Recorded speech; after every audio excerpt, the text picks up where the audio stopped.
तुम्ही पाहत आहात MCN न्यूज मराठी। जळगाव जामोद नगरपालिका सार्वत्रिक निवडणूक 2025 करिता 2 आणि 20 डिसेंबर रोजी मतदान प्रक्रिया शांततेत पार पडली। यामध्ये प्रभाग 1 ब मधून या निवडणुकीच्या रिंगणात उभे असलेले भारतीय राष्ट्रीय काँग्रेसचे श्रीकृष्ण गोविंदा केदार यांनी नगर परिषद निवडणुकीत जनतेने दिलेल्या सहकार्याबद्दल भावनात्मक जाहीर आभार व्यक्त केले आहेत। जळगाव जामोद नगर परिषद निवडणुकीचा निकाल 21 डिसेंबर रोजी जाहीर होणार आहे।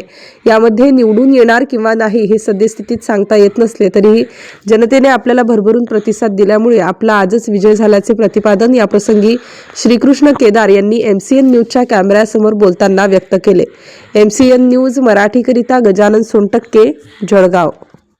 सार्वत्रिक निवडणूक 2025 मधील जळगाव जामोद शहरातील नगराध्यक्ष व काही नप सदस्य यांची निवडणूक दिनांक 2 डिसेंबर 2025 रोजी पार पडलेली आहे आणि 3 नप सदस्यांची निवडणूक आज पार पडत आहे आणि या सर्व निवडणुकीचे निकाल उद्या एकत्रितरित्या लागणार आहेत। उद्याच्या निकालाबाबतीत मला विश्वास आहे की मतदारांनी मला कौल दिलेला असेल।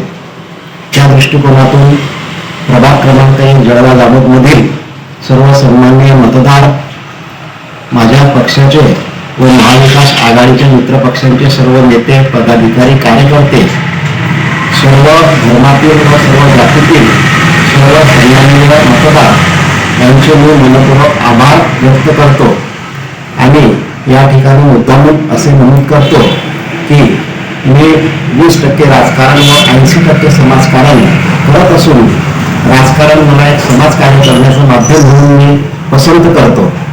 नुकतंच हिंदू स्मशानभूमी वाहिलेल्या स्थितीत 3 महिन्यापासून आम्ही राजकीय लेवलवर सर्व परिसरातील समाज बांधवांच्या माध्यमातून स्वच्छता मोहीम राबवित असून अत्यंत चांगल्या प्रकारे तिथं असं सौंदर्यीकरण करण्याचा आमचा मानस आहे आणि जळगाव शहरातील इतर स्मशानभूमी असो, दफनभूमी असो, त्या परिसरातील नागरिकांचं सहकार्य लाभल्यास प्रत्येक स्मशानभूमी अत्यंत सुशोभित करण्याचा माझा मानस आहे आणि मतदारांनी उद्या लागणाऱ्या निकालामध्ये जर मला कौल दिलेला असेल तर निश्चितच शासकीय सेवा योजना, प्रशासकीय ज्या काही नागरिकांप्रती शहराप्रती योजना आहे त्या जास्तीत जास्त योजनांचा लाभ मतदारांना, प्रभाग क्रमांक 1 मधीलच मतदारांना नव्हे तर संपूर्ण जळगाव शहरातील मतदारांना, नागरिकांना, बंधू भगिनींना, आबालवृद्धांना, अपंगांना, परित्यक्त्या निराधार महिलांना,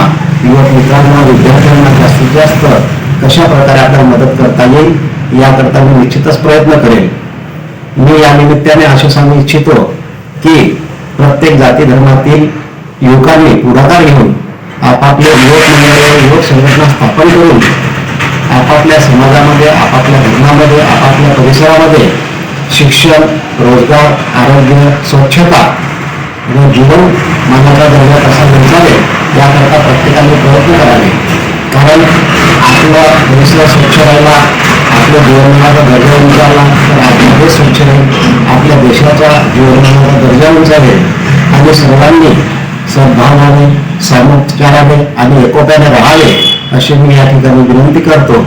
जय पराजय ह्या नाण्याच्या 2 बाजू आहेत। जरी माझ्या बाजूला कौल मिळाला तरी मी माझ्या क्षमतेनुसार जे काही काम आहे ते करण्यास कटिबद्ध आहे। कदाचित कौल नाही मिळाला, नाही मिळण्याचा प्रश्नच येत नाही, परंतु शेवटी निवडणूक आहे, नाही मिळाला तरी मी माझ्या क्षमतेप्रमाणे जे काही परिसराची सेवा, समाजाची सेवा आणि शहराची सेवा करता येईल, मानव सेवा हीच ईश्वर सेवा हे वाक्य ठेवून मी सेवा करण्याचा या ठिकाणी संकल्प करत आहे। धन्यवाद।